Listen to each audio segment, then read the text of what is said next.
Kolkata group, इसको group 43 भी कहते हैं। इसकी स्थापना 1943 में हुई थी। स्थापना प्रदोष दास गुप्ता ने की थी। इसके 8 मुख्य सदस्य थे: प्रदोष दास गुप्ता, निरोध मजूमदार, गोपाल घोष, हेमंत मिश्रा, परितोष सेन, रतिन मिश्रा, सुबोध टैगोर, जैनुलाब्दीन। बाद में कुछ कलाकार भी जुड़े। पहली प्रदर्शनी 1944 में हुई मैडम कैशीन के सहयोग से। दूसरी प्रदर्शनी 1945 में। तीसरी 1950 में पैक के।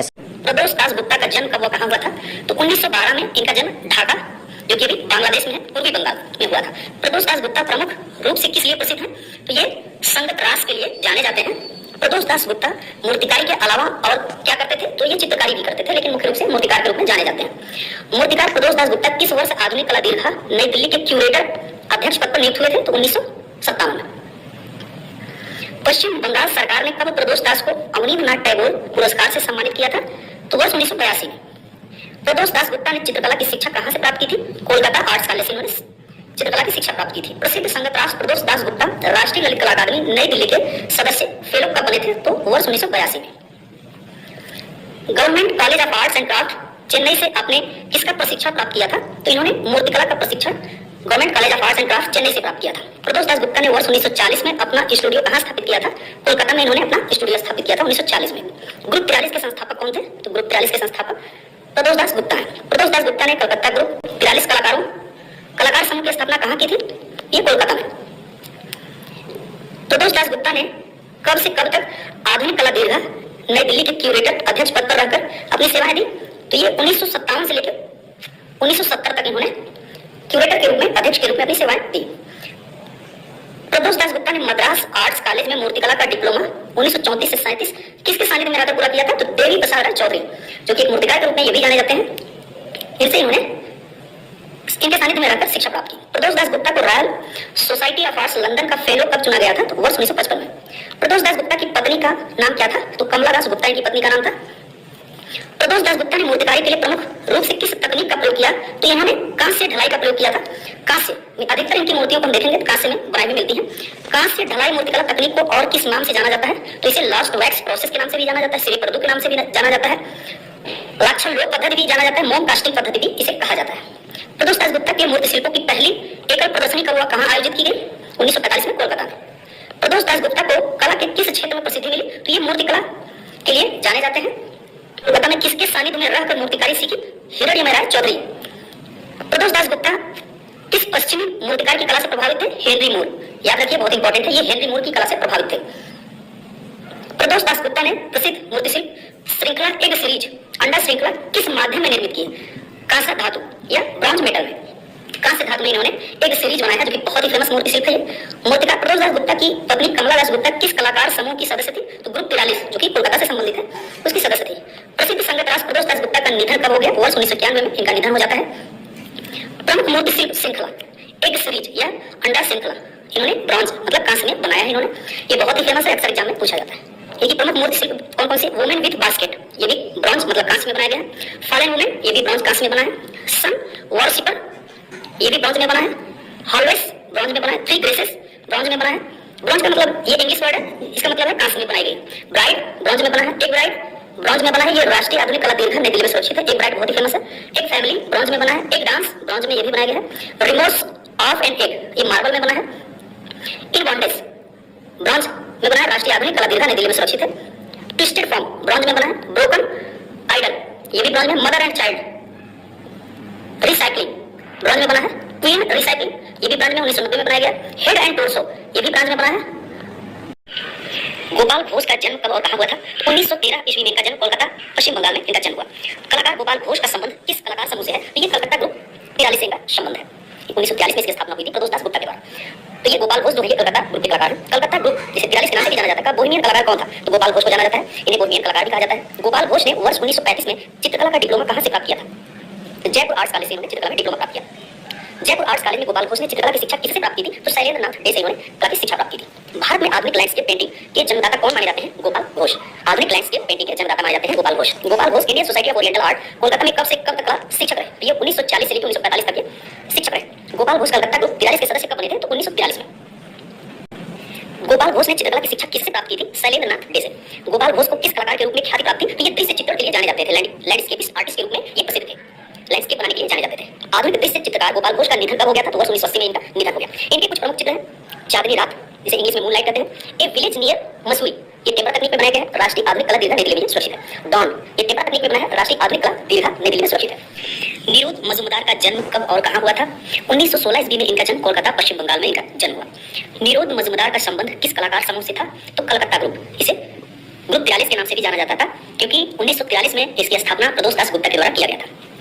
निरोध मजूमदार कैसे कलाकार थे? तो ये आधुनिक कलाकार के रूप में जाने जाते हैं, मॉडर्न आर्टिस्ट के रूप में। प्रसिद्ध उपन्यासकार कमल कुमार मजूमदार इस भारतीय चित्रकार के बड़े भाई थे। तो निरोध मजूमदार के ये बड़े भाई थे कमल कुमार। निरोध मजूमदार ने चित्रकला शिक्षा किसके सानिध्य में रहकर प्राप्त की? अवनींद्रनाथ टैगोर के सानिध्य में। निरोध मजूमदार की पहली एकल प्रदर्शनी कब हुआ, कहाँ लगी? तो 1944 ईस्वी में कोलकाता में इनकी पहली प्रदर्शनी लगाई गई। निरोध मजूमदार कोलकाता ग्रुप 43 में कब शामिल हुए थे? तो 1943 में। निरोध मजूमदार ने उत्कीर्णन इनग्रेविंग विधा का प्रशिक्षण किससे प्राप्त किया? आंद्रे लाहोद से। प्रसिद्ध चित्रकार व कला शिक्षिका शानो लाहिड़ी किस भारतीय चित्रकार की बहन थी? निरोध मजूमदार की। निरोध मजूमदार का संबंध कहाँ से रहा है? तो ये कोलकाता से। किस भारतीय चित्रकार को कोलकाता में निरोध चौधरी के नाम से जाना जाता है? निरोध मजूमदार को। किस भारतीय चित्रकार ने अपने चित्रों में देवनागरी लिपि का प्रयोग किया है? निरोध मजूमदार ने। ये काफी इंपॉर्टेंट है, इन्होंने अपने चित्रों में देवनागरी लिपि का प्रयोग किया है। निरोध मजूमदार की पहली विदेशी प्रदर्शनी कब कहाँ लगी थी? तो 1951 ईस्वी में पेरिस में। निरोध मजूमदार ने अपनी चित्रकला शिक्षा कहाँ से प्राप्त की? Indian society of oriental art, Kolkata से। निरोध मजूमदार ने उत्कीर्णन इनग्रेविंग विधा का प्रशिक्षण कहाँ जाकर लिया था? पेरिस में। निरोध मजूमदार थे ये नवतांत्रिक कलाकार के रूप में जाने जाते हैं, तो ये आप जरूर याद रखिए, एग्जाम में पूछा जाता है। कौन सा भारतीय कलाकार इंडिया हाउस लंदन की आर्ट गैलरी में क्यूरेटर के पद पर भी कार्यरत रहा? तो निरोध मजूमदार। वर्ष 1935 में इंडियन आर्ट सोसाइटी कोलकाता में निरोध को किस पुरस्कार से सम्मानित किया गया था? नॉर्मन ब्राउन मेमोरियल पुरस्कार से। निरोध मजूमदार ने अपनी चित्र श्रृंखला कुछ चुनी हुई प्रतिमाएं इमेज एक्नॉलेज 1957 कहां प्रदर्शित की? पेरिस में। निरोध मजूमदार का निधन कब हो गया था? तो वर्ष 1982 में इनकी मृत्यु हो गई। प्रमुख चित्र श्रृंखला, इन्होंने कौन सी चित्र श्रृंखला बनाई थी? कुछ चुनी हुई प्रतिमाएं 1957।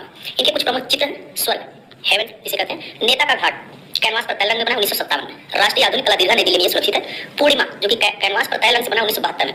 गंगा कागज पर रेखांकन है, 1977 से 78 के बीच में ये बनाया गया है। हेमंत मिश्र 1917 में इनका जन्म होता है और 2009 में इनकी मृत्यु हो जाती है। हेमंत मिश्र का जन्म कब और कहाँ हुआ था? तो 1917 में इनका जन्म जो है आसाम में हुआ था। कोलकाता ग्रुप 43 का वह कलाकार जो अति यथार्थवाद से काफी प्रभावित था। हेमंत मिश्र, ध्यान रखिए, ये बहुत इंपॉर्टेंट क्वेश्चन है। ये अति यथार्थवाद से संबंधित थे और ये कलकत्ता ग्रुप के प्रमुख कलाकार थे।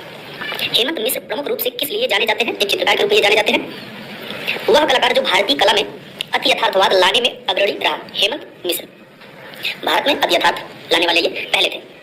आम आदमी के लिए ही नहीं समकालीन कला, किसने कहा?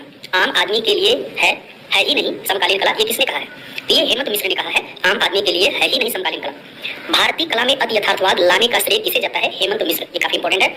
हेमंत मिश्र का प्रिय चित्रण माध्यम क्या रहा? जल रंग।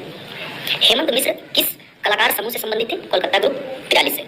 हेमंत मिश्र की कला पर किन पश्चिमी अति यथार्थवादी कलाकारों की कला का प्रभाव पड़ा? तो साल्वाडोर डाली और मार्क्स एंसर्ट, ये जो अति यथार्थवादी कलाकार हैं उनका हेमंत मिश्र के कला पर प्रभाव देखने को मिलता है। प्रमुख चित्र, हेमंत मिश्र के कुछ प्रमुख चित्र हैं। Primitive air, verse on fire, echo on a song, pursuing the feeding of God, ये कुछ प्रमुख उनके चित्र हैं। पारितोष सेन, इनका जो समय है 1918 से 2008 ईस्वी के बीच। पारितोष सेन का जन्म कब और कहाँ हुआ था? 1918 ईस्वी में ढाका, बांग्लादेश, पूर्वी बंगाल, ये ढाका जो है वहां पर इनका जन्म होता है, जो कि बांग्लादेश की राजधानी है। पारितोष सेन ने चित्रकला की शिक्षा कहाँ से प्राप्त की? तो government college of arts and craft Chennai से इन्होंने कला की शिक्षा प्राप्त की। पारितोष सेन ने पेरिस जाकर किस फ्रांसीसी कलाकार से चित्रकला का प्रशिक्षण प्राप्त किया? आंद्रे लोहात से। पारितोष सेन पेरिस में चित्रकला का प्रशिक्षण लेने कब गए? तो वर्ष 1949 ईस्वी में। पारितोष सेन का संबंध किस कलाकार समूह से रहा? तो कोलकाता ग्रुप, इसे 43 के नाम से भी जाना जाता है, क्योंकि 1942 में प्रदोष दास गुप्ता के द्वारा कोलकाता ग्रुप की स्थापना की गई। वर्ष 1949 में कला अध्ययन के लिए पारितोष सेन की मुलाकात पेरिस में किस प्रसिद्ध पश्चिमी कलाकार से हुई? Pablo Picasso. पारितोष सेन चित्रकारी के अलावा और किस कला में रुचि रखते थे? लेखन में। पारितोष सेन को मद्रास कला महाविद्यालय में किस कला शिक्षक का सानिध्य मिला? टीपी राय चौधरी का। पारितोष सेन ने अपने चित्रों की प्रथम एकल प्रदर्शनी कब आयोजित की थी? वर्ष 1941 में इन्होंने पहली एकल प्रदर्शनी आयोजित की थी।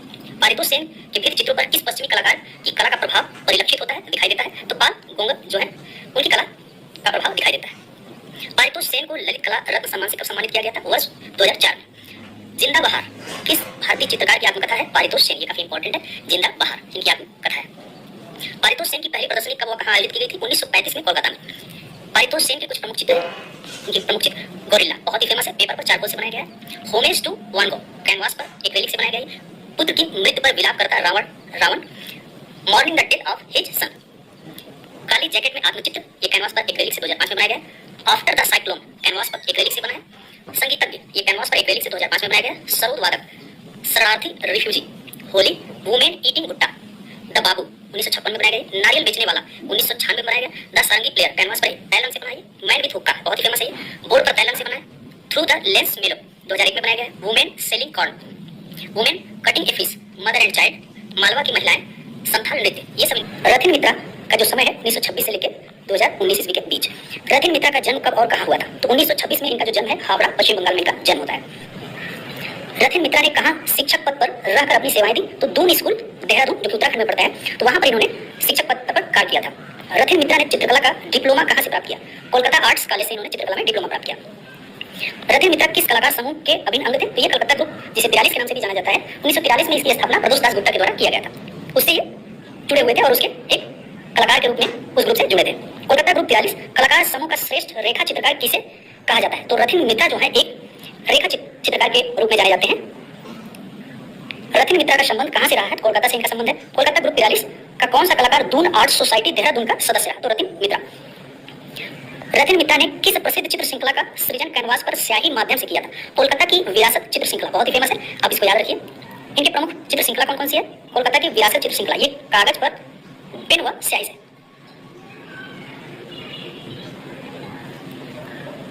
इनके प्रमुख चित्र संथाल नृत्य, ओपन एयर रेस्टोरेंट जो कि तैलंग में और राष्ट्रीय आधुनिक कला दीर्घा नई दिल्ली में सुरक्षित है। संगीतज्ञ, ये कैनवास पर एक्रेलिक से बनाया 2005 में। कॉक फाइट तैलंग में बनाया इन्होंने। कश्मीर की मुसीबतें, गुलदस्ता लिए लड़की, नारी और नागफनी, ये इनके कुछ प्रमुख चित्र